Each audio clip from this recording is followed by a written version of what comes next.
Welcome everybody. Thank you for coming along this morning. This is the industry briefing for the strategic commissioning for the establishment of a domestic and family violence workforce capacity and capability building service. My name's Di Sekas. For those that don't know me, I'm managing the project around this workforce building capacity building service. It's my pleasure to welcome Barb Shaw to the stand, Executive Director of Strategy and Partnerships. As Di said, we're here to provide a briefing on the ROI that was released to market last week relating to the establishment of a workforce capability and capacity building service for the DFE sector in Queensland. So very exciting day for us kicking this process off. With me here today are representatives of the Calcutta Group, a specialist consultancy with experience and expertise in commissioning, and O'Connor Marsden, who have been appointed as probity advisors for this project. So Roger Simons from Calcutta and Ian McIndoe from O'Connor Marsden will be speaking to the procurement process and the probity requirements a bit later on. So by way of background, many of you are aware and familiar with the work of the Special Task Force on Domestic and Family Violence in Queensland, chaired by the Honourable Dame Quentin Bryce, which delivered the Not Now, Not Ever report, putting an end to domestic and family violence Queensland in 2015. So Not Now, Not Ever was a watershed moment for this state with its 140 recommendations to government and the community, and has been critical in shaping our reform agenda for the next decade.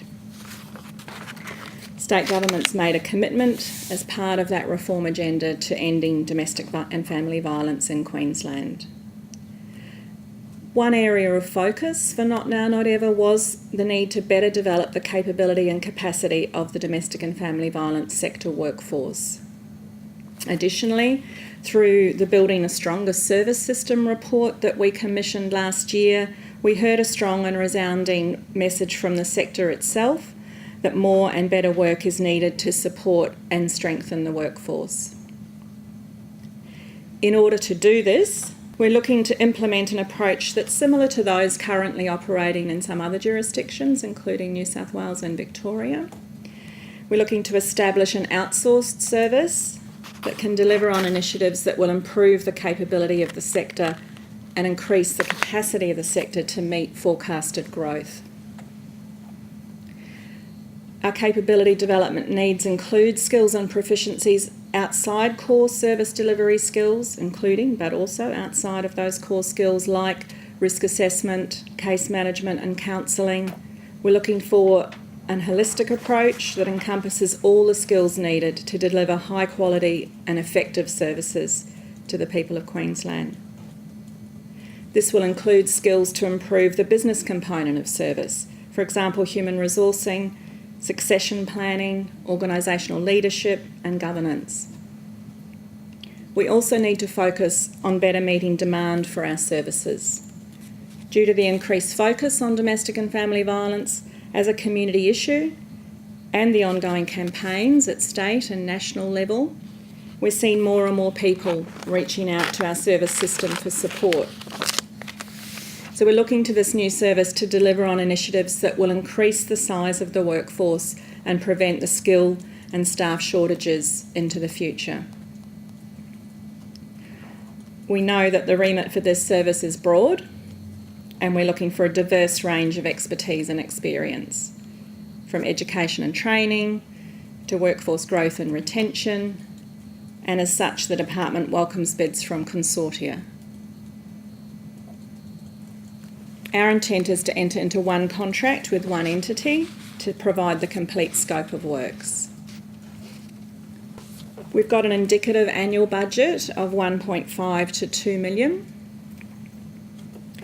And we have multiple sources of data to help inform what outcomes we're seeking from the service, and we're undertaking further analysis and modelling to better inform the quantum of the work. However, we recognise that the richest source of information and intelligence comes from the sector itself, and that we have an expectation that the expertise and experience contained within the sector is actively engaged and leveraged in the development and operationalisation of this new service. We won't be prescriptive in how we'd like to see this, but we'd welcome partnerships, collaboration and innovation to that end. We appreciate that the work is not without its challenges, not least of which is the geography of Queensland, and the service needs to adequately cover the state and address the challenges faced by our regional and remote communities. It also needs to importantly address the need for cultural capability across the workforce. We know there are additional challenges of workforce growth in areas where the market is thin. The recent rollout of NDIS, for example, is having a significant impact on the growth of the broader community services industry.